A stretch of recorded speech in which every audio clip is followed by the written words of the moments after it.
इस वक्त मौजूद हूँ दिल्ली के जंतर मंतर और यहाँ पर ईवीएम के विरोध में बहुत ही बड़ा आंदोलन किया जा रहा है और जो आंदोलन है वो वामन मेश्राम जी की तरफ से आयोजित किया गया और पूरे देश से हजारों की संख्या में लोग यहाँ पहुंचे।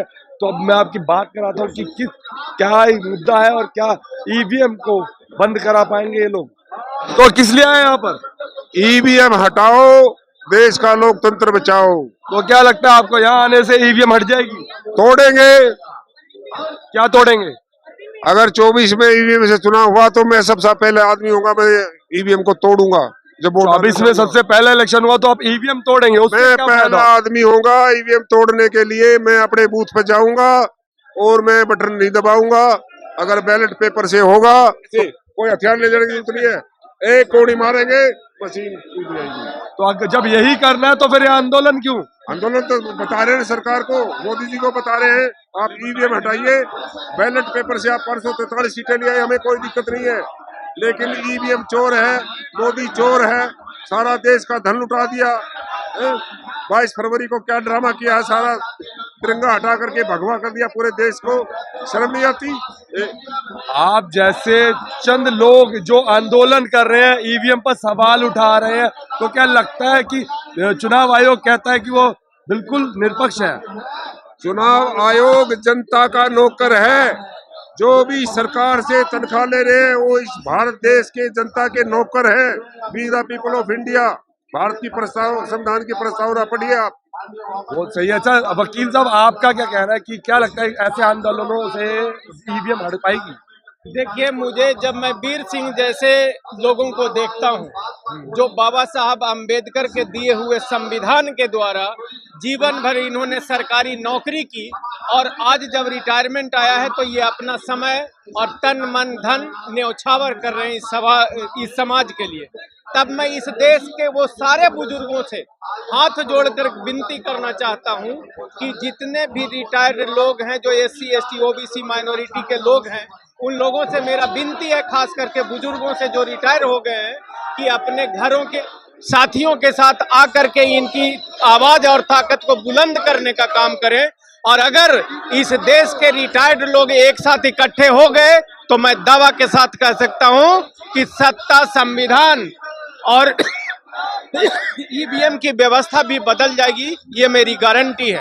आप लोग आरोप लगा रहे हैं, बार बार बीजेपी जीतती है तो आप लोगों को लगता है कि ईवीएम से जीत रही है। आपने देखा है रोड पर, सड़क पर देखा है कभी कि कितने समर्थक है जो मोदी भक्त है? करेक्ट, अच्छी बात आपने बोला, तो इसीलिए तो मैं चाहता हूं कि चंडीगढ़ में मेयर का चुनाव हुआ है, सुन लो भाइयों बहनों, सुन लो। ईवीएम मेयर का चुनाव हुआ चंडीगढ़ में, इनके जनता पार्टी वालों के 16 वोट थे और आम आदमी पार्टी और कांग्रेस के 20 वोट थे। उनके 8 वोट इनवैलिड करके मेयर का चुनाव चोरी कर लिया, डकैती डाल ली लोकतंत्र पे। इससे बड़ा सबूत और क्या होगा बहनों भाइयों? चलिए, आप आरोप लगा रहे हैं, लेकिन अगर इसी पर मैं आपसे सवाल करता हूँ, परवीन जी आप तो एक वकील भी हैं, तो मेरा सिर्फ सवाल इतना है कि जब कांग्रेस थी तब भी ईवीएम से इलेक्शन हो रहे थे, आज बीजेपी है तो भी ईवीएम से। अगर ईवीएम में घोटाला होता तो कांग्रेस हारती। देखिए, अगर ईवीएम एक मशीन है और ये मैन मेड मशीन है जो आदमी के द्वारा संचालित होता है, उसी प्रकार से जिस प्रकार की बाबा साहब अम्बेडकर ने कहा था कि हमारा संविधान जो है वो पूरी दुनिया का सबसे बेहतर संविधान है, लेकिन अगर इसको चलाने वाले लोग गलत हो जाएं तो ये अच्छा संविधान भी गलत साबित होगा। तो ईवीएम एक मशीन है, अगर इसको अच्छी मंशा से, अच्छे विश्वास से और अच्छे लोग चलाएंगे तब तो ईवीएम में गड़बड़ी नहीं हो सकती है। लेकिन आज सत्ता में बैठे जो लोग हैं, ये लोग बलात्कारी हैं, यानी कि कहा जाए दुराचारी हैं, ये लोग महिलाओं का सम्मान नहीं करने वाले लोग हैं।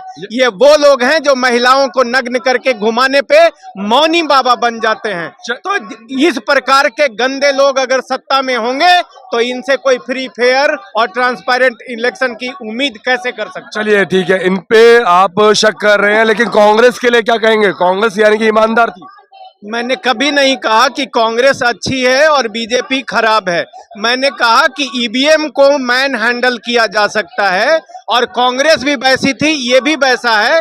अगर मैन हैंडल किया जा सकता, कांग्रेस भी अगर वैसी थी तो कांग्रेस सत्ता से बाहर क्यों है? 10 साल हो गए। देखिए, कांग्रेस उस समय थोड़ी सी ईमानदारी बरतने की कोशिश की होगी, या उस प्रकार से कांग्रेस ने ईवीएम का इस्तेमाल नहीं किया जिस प्रकार से आज की ये जो तानाशाही सरकार है, जिस प्रकार से अभी वीर सिंह जी ने अपने शब्दों में कहा कि वहां 36 वोट थे, जिसमें 20 वोट आम आदमी पार्टी और कांग्रेस पार्टी को मिली थी, और मात्र 16 वोट अकाली दल और बीजेपी का उनके पास था।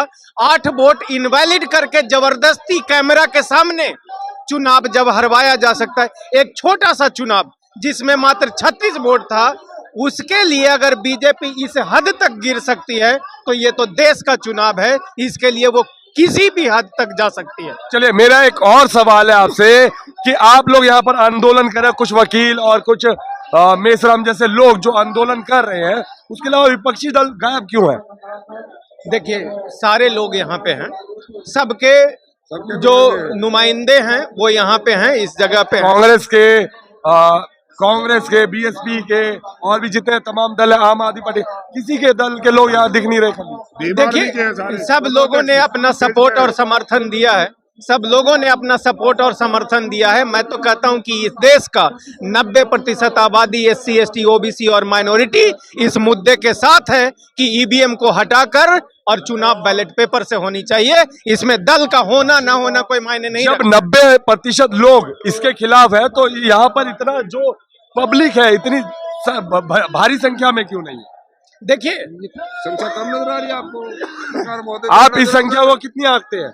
यहाँ पैर रखने की जगह नहीं है इस समय। इस हिसाब से तो यहाँ पर आंदोलन जिस तरीके से आह्वान किया गया था, दिल्ली की सड़कें जाम होनी चाहिए थी। RSS देशद्रोही है। जब से RSS का जन्म हुआ है वो संविधान विरोधी रही है। बोलिए, 22 तारीख क्यों चुनी प्राण प्रतिष्ठा की? 22 जनवरी 1947 जब संविधान बनाने की प्रक्रिया चल रही थी तो संविधान का प्रियम्बल पास हुआ था। इन RSS प्राण प्रतिष्ठा से राम मंदिर से आप लोगों को दिक्कत क्या है? दिक्कत है हमें। क्या दिक्कत है? हमें दिक्कत है आज क्या दिक्कत है? प्लीज, ये देश सबका है, हिंदू, मुस्लिम, सिख, ईसाई, जैन, पारसी, बौद्धिस्ट, सबका देश है। ये एक धर्म का देश नहीं है। तो बीजेपी ने कब कहा कि आप अपने धर्म को ना? धर्म के नाम पर बेवकूफ बनाया जा रहा है। ये आर्टिकल 51A का उल्लंघन करते हैं मोदी जी रोजाना। वो एक धर्म के प्रधानमंत्री नहीं है। मेरा सवाल ये रहेगा यहाँ पे कि आप तो कह रहे हैं कि ये सबका देश है, लेकिन मोदी जी कहते हैं या बीजेपी सरकार ये कहती है कि हिंदू राष्ट्र बनेगा, तो बहुजन समाज हिंदू राष्ट्र में नहीं आता है। तो आप देख लेना आप कहाँ खड़े हो गए। हिंदू राष्ट्र में आपको कहाँ जगह मिलेगी? महिलाओं को कहाँ जगह मिलेगी? 26 जनवरी 1950 से पहले देश था ही नहीं। ये 568 रियासतों में बटा हुआ टुकड़ों में देश था। राजा होते थे, आपस में लड़ते थे। एक संविधान, ये किताब है जो सबको जोड़े हुए है, और उस संविधान की ताकत से आप कैमरा लेकर घूम रहे हैं, और ये भी काम आपका शायद बंद करवा देंगे मोदी जी, इसलिए आप भी अलर्ट रहिए।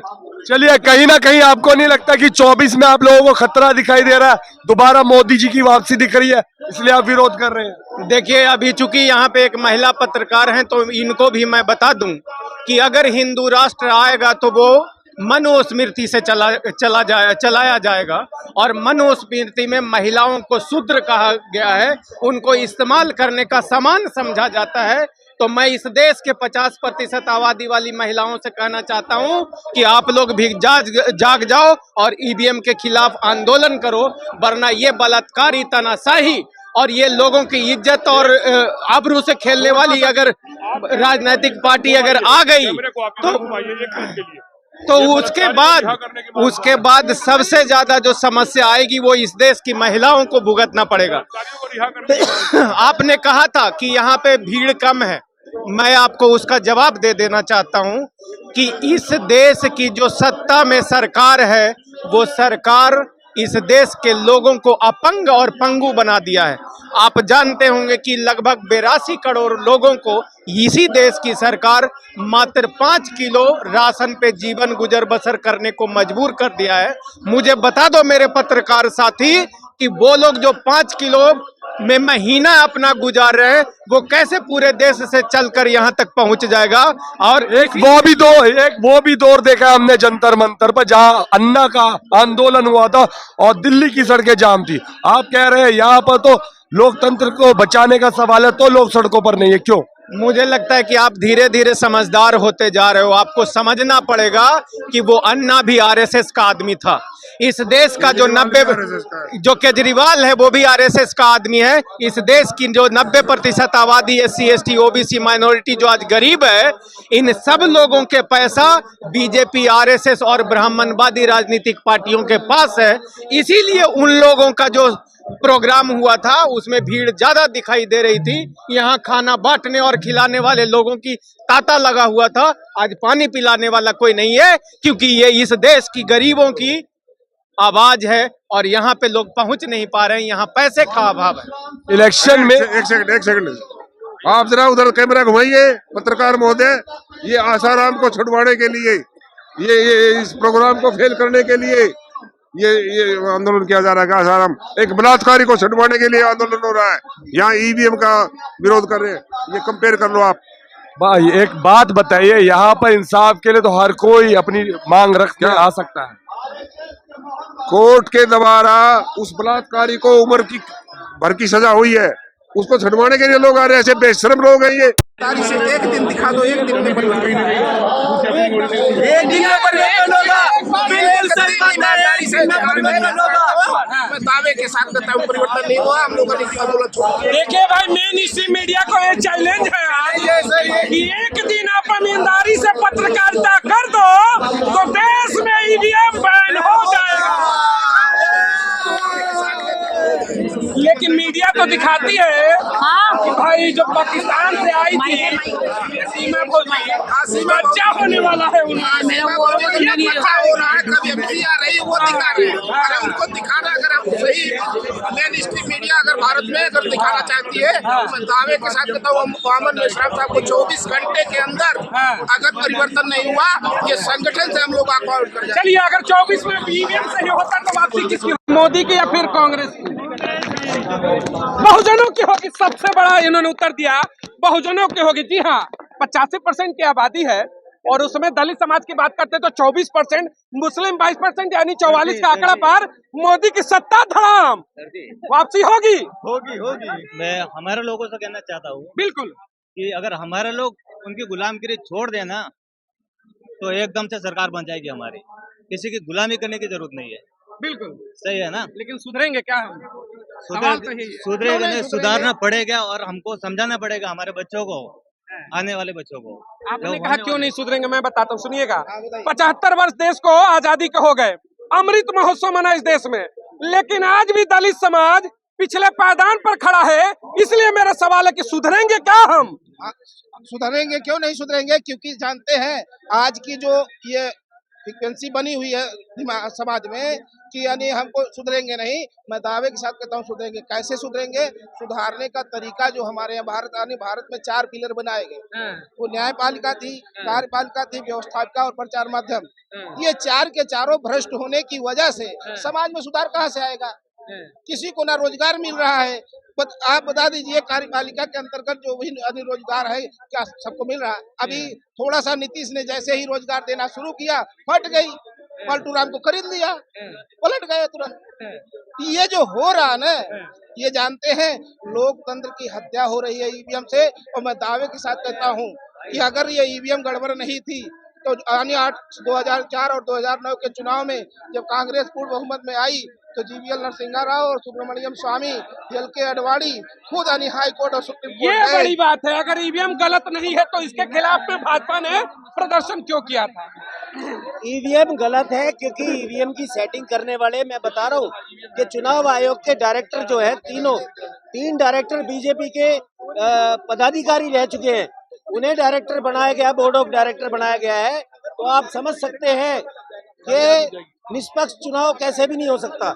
और भाजपा को जो शक था वो हम यकीन के साथ कह रहे हैं कि EVM 5 EVM जो है ना, हमें 50 EVM जांच के लिए दे दो। हम उसका जो घोटाला EVM में हो रहा है उसको सिद्ध करके बता सिद्ध करेंगे। देखिए, एक सवाल उठता है कि आज जनता उतर रही है EVM को बंद कराने के लिए, लेकिन जो सबसे बड़ा विपक्ष है कांग्रेस यानी कि 48 सांसद के साथ, वो मोहब्बत की दुकान खोल रहे हैं।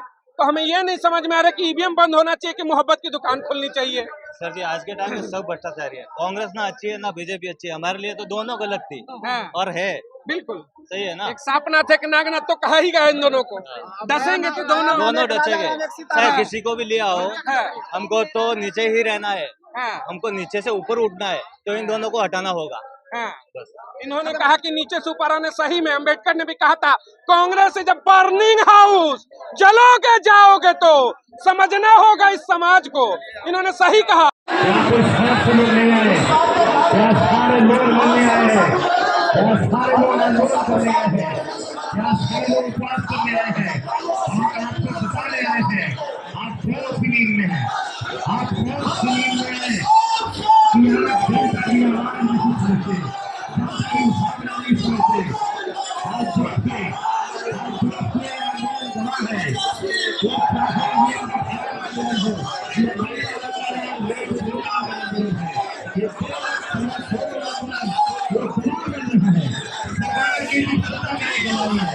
हमारे चैनल बहुजन दस्तक को लाइक, शेयर, सब्सक्राइब देखना मत भूलिएगा। जय भीम, जय भारत, जय संविधान, नमो बुद्धाय। धन्यवाद। चैनल आर्थिक समस्या से गुजर रहा है।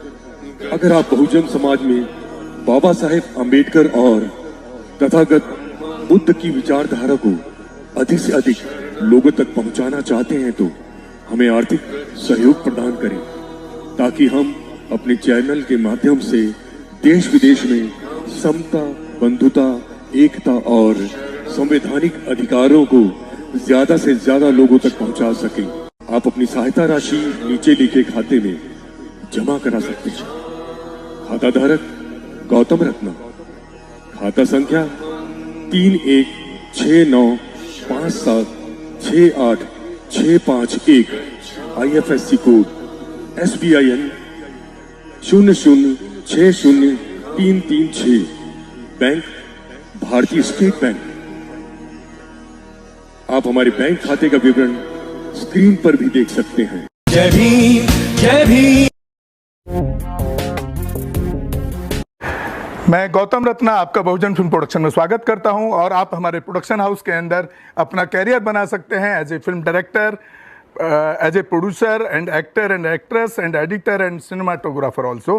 अगर आपको फिल्म से रिलेटेड कुछ भी प्रोजेक्ट आपको बनवाना है तो हमारे पास में पूरा सेटअप है, जिसमें फिल्म कैमरा है, शूटिंग लाइट्स है और एडिटिंग है। सारा A to Z एक ही जगह पर आपको हमारे यहाँ पर मिल जाएगा। तो दोस्तों आप हमें कांटेक्ट कर सकते हैं हमारे नंबर्स पर 9810085714 और 8510005714। हमारे वेबसाइट भी विजिट कर सकते हैं www.filmserviceindia.com और हमें मेल भी कर सकते हैं gautamfilmsproduction@gmail.com पर। धन्यवाद।